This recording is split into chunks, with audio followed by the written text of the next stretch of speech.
Hello everyone, welcome back to this channel. I hope আপনারা সবাই ভালো আছেন, সুস্থ আছেন এবং নিয়মিত ইংরেজি প্র্যাকটিস করছেন। তো আজকের ভিডিওতে আমি আপনাদের দেখাবো আপনারা কিভাবে এই ধরনের কথাগুলো ইংলিশে বলতে পারেন। যেমন মুখে মুখে, দেখতে দেখতে, পড়তে পড়তে বা খেতে খেতে আর হলো প্রথম প্রথম। আমরা আমাদের ডে টু ডে লাইফে এই সমস্ত কথাগুলো ব্যবহার করে থাকি, কিন্তু দেখা যায় এই ধরনের কথাগুলো যদি আমরা ইংলিশে বলতে যাই তখন আমরা বুঝতে পারি না যে এই ধরনের কথাগুলো ইংলিশে আসলে কিভাবে বলতে হয়। তো আশা করছি আজকের ভিডিওটা দেখার পর আপনাদের আর এই ধরনের কথাগুলো বলার ক্ষেত্রে কোনো রকম সমস্যা হবে না। তো চলুন দেরি না করে আজকের ভিডিওটা শুরু করা যাক। ফার্স্ট হলো মুখে মুখে কথা বলা।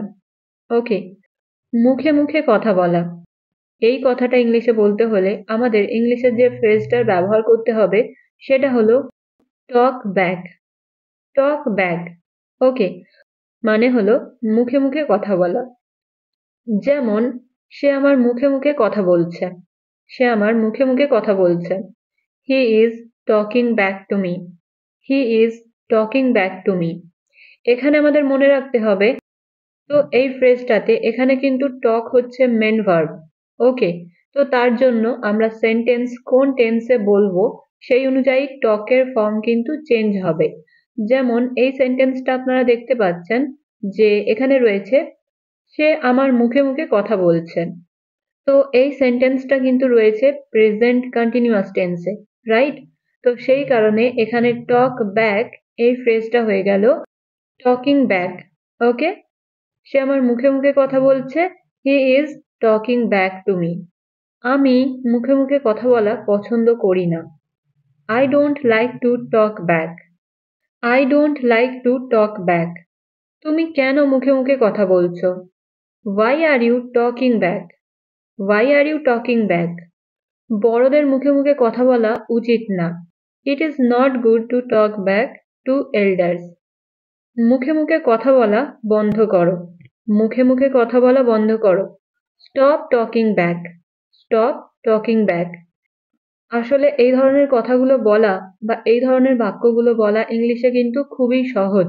যারা আমরা জানি না এই ধরনের কথাগুলো ইংলিশে কিভাবে বলতে হয় বা এই টাইপের সেন্টেন্সগুলো বলতে হলে আমাদের কোন ফ্রেজটার ব্যবহার করতে হবে, তাদের ক্ষেত্রে এই ধরনের কথাগুলো বলতে গেলে অসুবিধা হবে। কিন্তু একবার সঠিক ফ্রেজের ব্যবহারটা জেনে গেলে কিন্তু আর আমাদের এই ধরনের কথাগুলো বলতে কোনো রকম সমস্যা হবে না। পরেরটা হলো দেখতে দেখতে। দেখতে দেখতে, এই কথাটা ইংলিশে বলতে হলে আমাদের যে ফ্রেজটার ব্যবহার করতে হবে সেটা হলো in no time. In no time মানে দেখতে দেখতে। আসলে আমরা এরকম ধরনের কথাগুলো বলে থাকি অনেক সময় যখন আমাদের কোনো কাজ দেখতে দেখতেই হয়ে যায়। মানে খুব আমাদের মনে হয় যে কোনো একটা কাজ খুব তাড়াতাড়ি হয়ে গেল। যেমন আমরা অনেক সময় বলি যে দেখতে দেখতে রান্না হয়ে গেল, বা দেখতে দেখতে সন্ধ্যা হয়ে গেল, দেখতে দেখতে ভোর হয়ে গেল, রাইট? এই ধরনের কথাগুলো আমরা আমাদের ডেইলি লাইফে কিন্তু বলে থাকি। তো এই ধরনের বাক্যগুলো বলতেই কিন্তু আমাদের ইংলিশে ব্যবহার করতে হবে ইন নো টাইম। তো চলুন এবার কয়েকটা ইংলিশে সেন্টেন্স মেক করে দেখা যাক। ফার্স্ট ওয়ান ইজ দেখতে দেখতে রাত হয়ে গেল। এই বাক্যটা ইংলিশে হবে it's night in no time, it's night in no time. দেখতে দেখতে সকাল হয়ে গেল। It's morning in no time, it's morning in no time. দেখতে দেখতে আমরা পৌঁছে গেলাম, দেখতে দেখতে আমরা পৌঁছে গেলাম।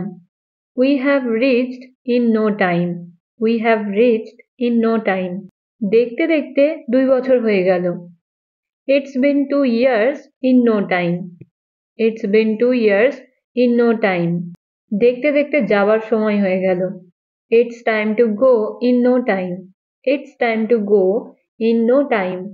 তো ফ্রেন্ডস, আপনারা দেখলেন যে কিভাবে আমরা এই ধরনের বাক্যগুলো খুব সহজে জাস্ট এই ফ্রেজটার ব্যবহার করে বলতে পারি। এবার আমি আপনাদের দেখাবো যে এই ধরনের বাক্যগুলো আপনারা কিভাবে বলবেন। যেমন কাঁদতে কাঁদতে, খেতে খেতে, যেতে যেতে, দৌড়াতে দৌড়াতে, এই ধরনের কথাগুলো কিন্তু আমাদের ডেইলি লাইফে বলার প্রয়োজন হয়। আর এই ধরনের কথাগুলো কিন্তু আমরা প্রতিদিনই ব্যবহার করে থাকি। তো চলুন দেখে নেওয়া যাক এই ধরনের কথাগুলো ইংলিশে কিভাবে বলতে হয়। এই ধরনের কথাগুলো বলতে হলে আমাদেরকে জাস্ট ইউজ করতে হবে while প্লাস ভার্বের আইএনজি ফর্ম। ওকে, যেমন যদি আমি বলি যে খেতে খেতে কথা বলো না, তাহলে সেন্টেন্সটা হবে don't talk while eating, don't talk while eating। হাঁটতে হাঁটতে খেও না, don't it while walking, don't it while walking। দাঁড়িয়ে দাঁড়িয়ে জল পান করো না, don't drink water while standing, don't drink water while standing। পড়তে পড়তে মোবাইল ব্যবহার করো না, don't use mobile while reading, don't use mobile while reading। খেতে খেতে টিভি দেখো না, খেতে খেতে টিভি দেখো না, don't watch TV while eating, don't watch TV while eating। এই ধরনের কথাগুলো বলাও কিন্তু ইংলিশে খুবই সহজ। আমাদেরকে জাস্ট মনে রাখতে হবে যে এই ধরনের কথাগুলো বলতে হলে আমাদের সবসময় while এর সাথে ভার্বের আইএনজি ফর্ম ব্যবহার করতে হবে। পরেরটা হলো প্রথম প্রথম।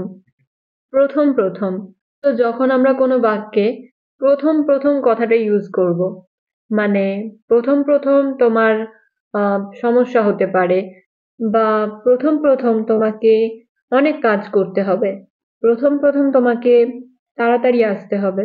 তো যখন আমরা এই ধরনের কথাগুলো বলার সময় সেন্টেন্সে প্রথম প্রথম কথাটা ইউজ করব, তখন আমাদের ইউজ করতে হবে ইনিশিয়ালি, অথবা আমরা বলতে পারি ইন স্টার্টিং।